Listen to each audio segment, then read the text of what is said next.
আসসালামু আলাইকুম। আপনি বাংলাদেশের কতগুলো রাজনৈতিক দলের নাম জানেন বা কতগুলো রাজনৈতিক দলকে আপনি চিনেন বা দলের নেতাকে চিনেন? এরকমের প্রশ্ন করলে একজন সাধারণ মানুষ সর্বোচ্চ 5টি অথবা 10টি দলের নাম সর্বোচ্চ বলতে পারেন। আরও যদি হয় 20টি দলের নাম বলতে পারবেন।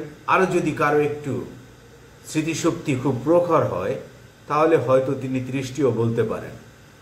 কিন্তু আমি এই মুহূর্তে আপনাদের যে তথ্য দিব, বাংলাদেশের রাজনৈতিক দলের যে সংখ্যা শোনা যাচ্ছে সেটি শুনলে আপনি চমকে উঠবেন। বাংলাদেশে গত 4 মাসে অন্তত 147টি দল নিবন্ধনের জন্য নির্বাচন কমিশনে আবেদন করেছে। তারা আগামী নির্বাচনে অংশগ্রহণ করতে চায়। এদের মধ্যে অনেকেই দোয়া চেয়েছেন যাতে আগামীতে নিবন্ধন পেয়ে তারা নির্বাচনে অংশগ্রহণ করতে পারেন। কিন্তু আপনি কি 147টি রাজনৈতিক দল বাংলাদেশে আছে এটি কখনো ভেবেছেন? হ্যাঁ, ঠিকই, বাংলাদেশে 147টি রাজনৈতিক দল তারা নিবন্ধনের জন্য আবেদন করেছে নির্বাচন কমিশনে। এসব রাজনৈতিক দলের পরিচয় খুঁজতে গিয়ে গণমাধ্যম কর্মীরা যে তথ্য পেয়েছে তা আরও হাস্যকর এবং চাঞ্চল্যকর। বাংলাদেশ বেকার সমাজ পার্টি এই নামে একটি পার্টি রয়েছে বাংলাদেশে। হয়তো অনেকেই আজকের প্রথম শুনেছেন, কিন্তু তারা দাবি করেছে যে তারা 30 থেকে 40 বছর ধরে বাংলাদেশে রাজনীতি করছে। যারা আজকের এই দলের কথা প্রথম শুনছেন তাদের জন্য একটু তথ্য দিতে চাই। সেটি হচ্ছে, এই দলের রাজনৈতিক যে কার্যালয়, সেই কার্যালয়টি খুঁজতে নেমেছিল সাংবাদিকরা। তারা খুঁজে যেটি পেয়েছে সেটি খুবই মর্মান্তিক এবং দুঃখজনকও বটে যে বাংলাদেশের একটি রাজনৈতিক দল যেটি নিবন্ধনের জন্য নির্বাচন কমিশনে আবেদন করেছে, কিন্তু তার রাজনৈতিক কার্যালয়ে দেখানো হয়েছে ওই রাজনৈতিক দলের যিনি নেতা তার ছেলের ড্রয়িং রুম।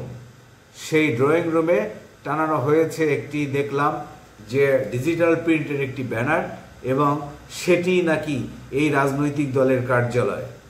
এই দলও নিবন্ধন চেয়েছে নির্বাচন কমিশনে এবং তারা আগামী নির্বাচনে অংশগ্রহণ করতে চায়।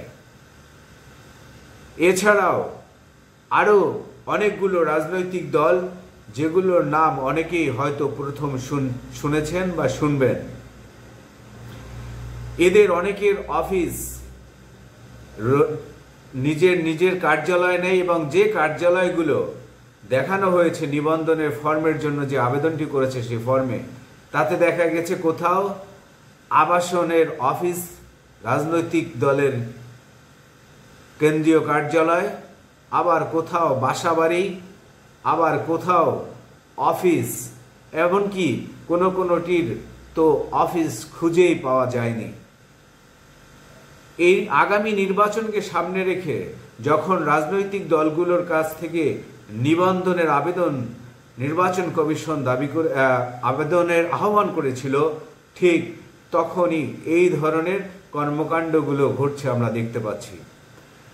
নির্বাচন কমিশন থেকে যারা আবেদন পান তাদেরকে বেশ কিছু শর্ত পূরণ করে তারপরে মূলত নিবন্ধন নিতে হয়। কিন্তু একটি রাজনৈতিক দল এমন অবস্থায় রয়েছে যাদের দেখা যাবে যে নিজে ছাড়া আর কোনো কর্মীও নেই। সেই সব রাজনৈতিক দলগুলো নিবন্ধনের জন্য আবেদন করেছে। এমন দলের বিষয়ে আমরা তথ্য পেয়েছি যে দলটির সভাপতি এবং সাধারণ সম্পাদক স্বামী এবং স্ত্রী, তারাও এখানে আবেদন করেছে নিবন্ধনের জন্য। এরা আগামী নির্বাচনে অংশগ্রহণ করতে চায়।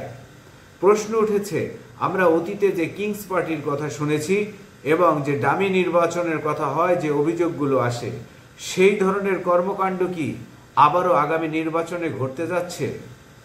না হলে এত এত কিংস পার্টির মতো রাজনৈতিক দলের আবির্ভাব হঠাৎ করে কেন হচ্ছে? সাধারণ মানুষের মধ্যে প্রশ্ন, এই সব রাজনৈতিক দলকে নির্বাচনে অংশগ্রহণ করতে দিয়ে কি বাংলাদেশের গণতন্ত্র জাহির করা হবে? সেই আলোচনা বা সেই ধরনের কর্মকাণ্ড কি নেওয়া হয়েছে? সাধারণ মানুষের মধ্যে এই ধরনের প্রশ্ন ঘুরপাক খাচ্ছে। বাংলাদেশের গণতন্ত্র ফিরিয়ে আনতে সত্যিকারের রাজনৈতিক দল এবং রাজনৈতিক নেতার প্রয়োজন। এরকমের কিংস পার্টি বাংলাদেশের গণতন্ত্রে আদৌ কোনো প্রভাব রাখবে কিনা সেই প্রশ্ন থেকেই যায়। আজকের এ পর্যন্ত। ভালো থাকুন। আল্লাহ হাফেজ।